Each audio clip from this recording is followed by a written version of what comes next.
What's up, guys? I'm George Garcia. I'm a first generation American, and I didn't grow up with money blueprint. And for a long time, my money plan was basically work harder and hope.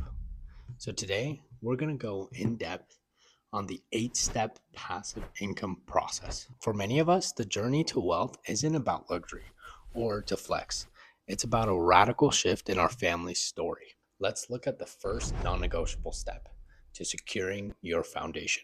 Before we talk dividends or market returns, we have to talk about step zero, the $1,000 safety net. If you're living paycheck to paycheck, the stock market isn't a playground. It's a massive risk. Investing without a cash cushion is a recipe for disaster. Without this boring bedrock, a single car repair or medical bill forces you to liquidate your investments at a loss or even slide back into debt. This $1,000 is your financial firewall. It's what allows you to handle the small emergencies without sabotaging your future. You cannot build a skyscraper on a swamp. This is your solid ground. Once that firewall is up, we follow the hierarchy of returns. We prioritize moves based on guaranteed wins. Step 1 is capturing the employer match in your 401k. This is essentially 100% immediate return on investment. If your employer matches 4% and you make $50,000, that's $2,000 free for your future. Make sure to be careful here though. This money often has strings attached called vesting schedules. Your own contributions are always yours, but sometimes there's contingencies based on the company and how they match that amount. So make sure to go check those details. Now, if you're a 1099 builder, a freelancer, or a contractor, your step 1 looks different because you don't have a boss to match your contributions. You skip ahead to the debt kill phase immediately. Step 2, or phase 2, is aggressive debt elimination. For us, high interest debt isn't just a balance, it's a tax on our family's future mobility. Every 21% interest payments to a credit card company is a meal taken off of our future table. We define high interest as anything over 10%. You have two tactics or two choices here. The avalanche method, pay the highest interest rate first to save the most money, mathematically, but there's also the snowball method. Pay the smallest balance first for the psychological win, and mathematically killing a 21% credit card drain beats a 10% market return every single time. So whichever one you feel most comfortable with, go and attack that. A quick word for the independent builder or the 1099 builder. If you're your own employer, that means you're responsible for the full FICA tax. That's Social Security and Medicare, which totals around 15.3% because you're paying for both the employer and the employee portion. Let's dive into my chart here. Okay, let's hop in. So you have a W-2 employee, 1099 contractor, taxes, employee withholdings, federal, state. You pay estimated quarterly taxes, FICA taxes or FICA taxes. You pay 7.65%. Boss pays 7.56. You pay 15.3% self-employment tax. There's also a match eligible for 401k matching. No match.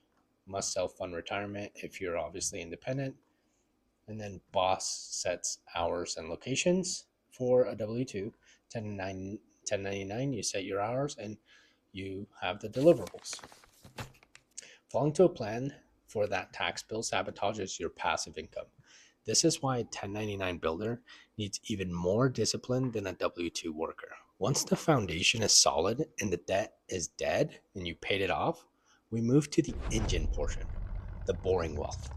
We follow Warren Buffett's 90-10 rule. Put 90% of your long-term money into a low-cost S&P 500 index fund and 10% in short-term treasury bills. If you don't know how to do this, we'll do that in another video, and I'll show you how to open one of those accounts. So why 10% into boring bonds? For liquidity. That 10% is your emotional anchor. When the market drops 20%, and it will, that cash cushion is what allows you to stay calm and not sell your stocks. Doing nothing is a high-level discipline that usually outperforms the experts who tire themselves out trying to time the market. Within that engine, we love dividends, your slice of a company's profit. Look for dividend aristocrats. These are S&P 500 members that have increased their payouts for at least the past 25 consecutive years. Look for the sweet spot on the payout ratio between 40% and 60%. This ensures that the company is sharing profits with you, but still keeping enough to grow the business. Finally, we have to talk mindset. The greatest trap for the rebuilder or the builder is lifestyle creep. When you finally start making real money and the urge to upgrade, and it's there, everything can ruin your legacy. Everything's attacking. Buffett still lives in the house he bought in 1958. He knows that your abilities are the only thing that can't be inflated away. That discipline to not upgrade is critical. Invest in yourself.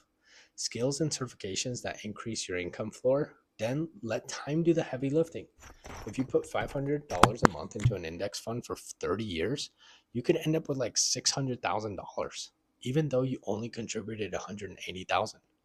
That's the snowball effect for interest rather than for debt for somebody else.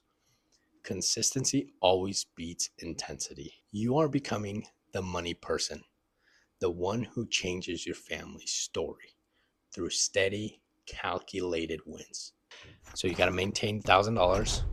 You got to put in high yields account, capture the employer match. Make sure to check the vesting schedules there. Got to go kill the high interest debts, 10% or higher. Got to beef up your emergency fund. Try to do 3 to 6 months of expenses. I know that's crazy, but you can do it. You got to contribute to your Roth IRA. Okay? That is critical. And if you're making a certain amount of money, there are other strategies. You got to max out workplace retirement options. Obviously, pay down loans, invest, interest debt, mortgages, students, try to pay that down. Financial peace is the goal and is far more valuable than the noise of overnight riches. Stop bleeding and start building. Which of these 8 steps are you going to tackle this month? Let me know in the comments. If you enjoyed this video, I'd recommend watching the 3 money regrets that don't hurt until it's too late, because that was one of the moments I realized I needed to change the way I was thinking about money. Not how much I was actually making, but how I was thinking about it. And if you're in that headspace where quitting your job feels tempting, I'd recommend you watch Stop, Don't Quit Your Job, the 4 steps before quitting, because that one came from a season where I was trying to outrun stress instead of addressing it.